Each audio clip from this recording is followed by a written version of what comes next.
Welcome back, everybody. I'm talking with attorney Bill Macek right now, who is running for his 6th term on the Haverhill City Council. Welcome to the program, Bill. Thank you, Frank. Pleasure. Thank you for the opportunity. My pleasure. You know, Bill, can you tell me something? In the course of, with your tenure on the council, as long as you have been on there, you've seen some big changes as time has come along, and some of them have been pretty drastic relative to budgets and things of that type. Where do you think, given what you've seen in the past, where do you think the city of Haverhill is right now, and what are we poised to go to? I think that we're actually turning positive corners.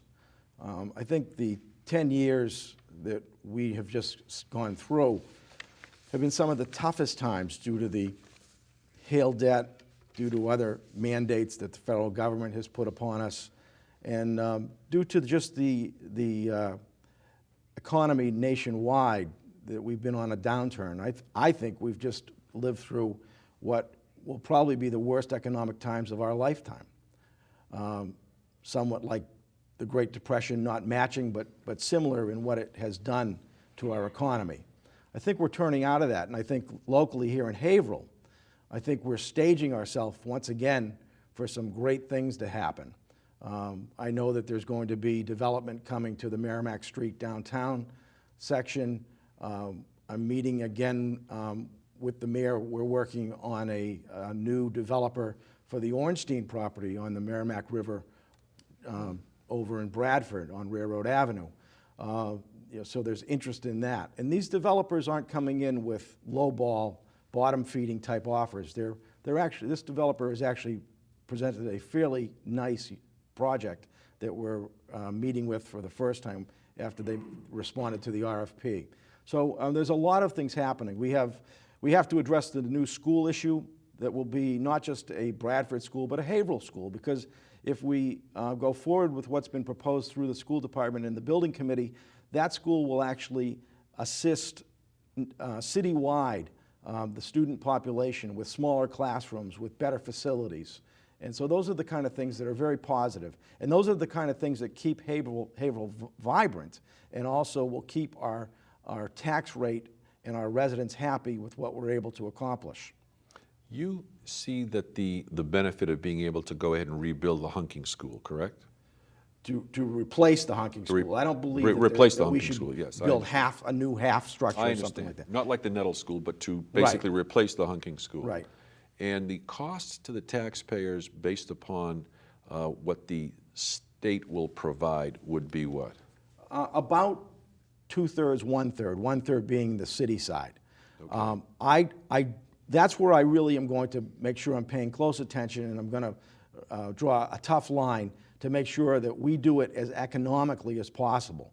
And this is not a carte blanche issue as far as I'm concerned. We have to spend whatever it takes. We're going to spend what we need to spend, but I've always been, even in my own personal life, my business life, get the best bang you can for your buck, and I think that's what we need to make sure we're doing as we go forward with the school program. Based upon the projected expenses, is it figured that the city side share would be about $7 million?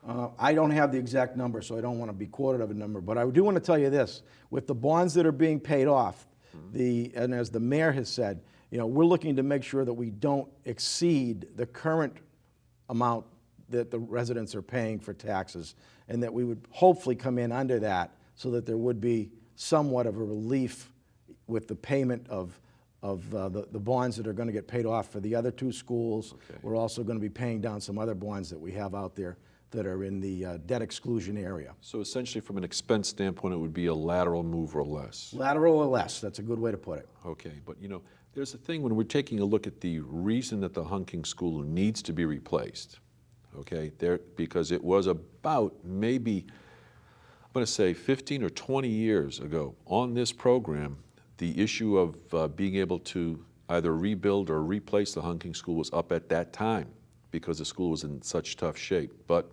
whatever the circumstances were, it did not happen. But it is going to happen this time, apparently. The question I've got for you, for the voters, is that we're talking about Michael Bresnahan, when he happened to be on the city council, one of the hallmarks of his campaign was always being able to take care of the public buildings. And that's important.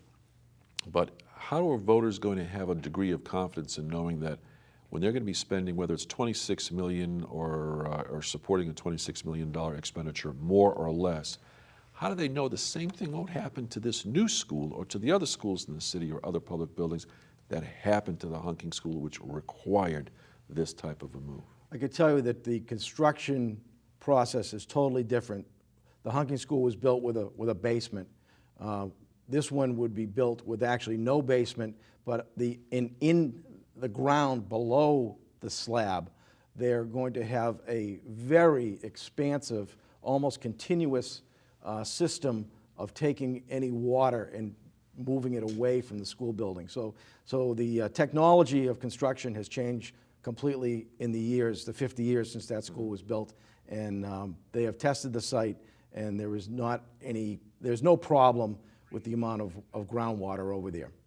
So are you looking at reserve funds for the maintenance of the public buildings and schools specifically too, so that they don't fall into a state of disrepair to kind of kick the can down the road? For the new school, it's actually required by the state that it be built right in.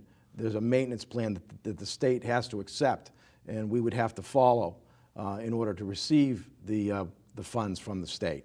And I am fully in support, and we started this year in this budget. Finally, we did have some additional capital that we could apply toward making the necessary capital improvements to our buildings so that they don't deteriorate and that we do continue to keep them in good shape so that we get a complete life cycle out of them. Any particular things that you see in the past couple of years on votes that the council has taken that you might want to reconsider or perhaps go in a different direction?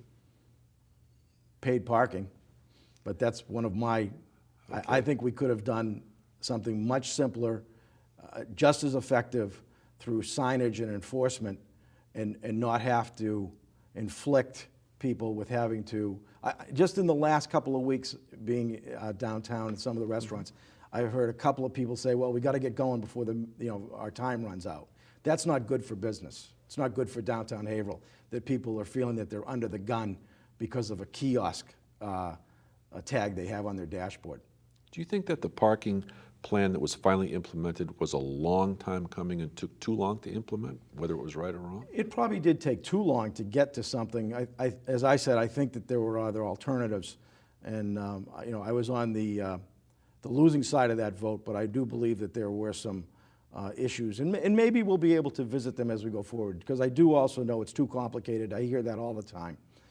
And it's also unbalanced between the downtown areas. A quick question for you, and it has to be the last question because we're coming up on time, and that is that you were instrumental in being able to put in a special type of a fee schedule that has gotten the city of Haverhill over the years, if I'm not mistaken, several $100,000 over time, and that's with a fee for the Hampton Inn for residents that happen to come, or people that happen to come in to utilize their services, of also the Best Western Hotel.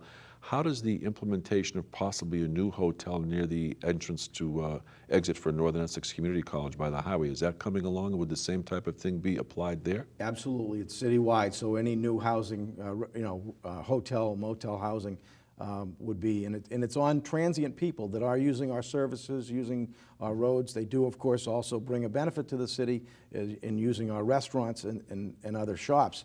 But yes, we will definitely see an increase there. Excellent. So, as I said, I think we're on an upswing. I want to continue to work as I do for the quality of life in Haverhill for both seniors, veterans, and just regular residents, and to also provide new quality places for people to come to Haverhill, because we need to have a vibrant community in every area. Thank you for your time. Thanks very much. Bill Macek. Number 15 on the ballot. Very good. We appreciate you being here. Yeah. Good luck, Bill. Thanks, Frank. Thanks again. We'll be right back.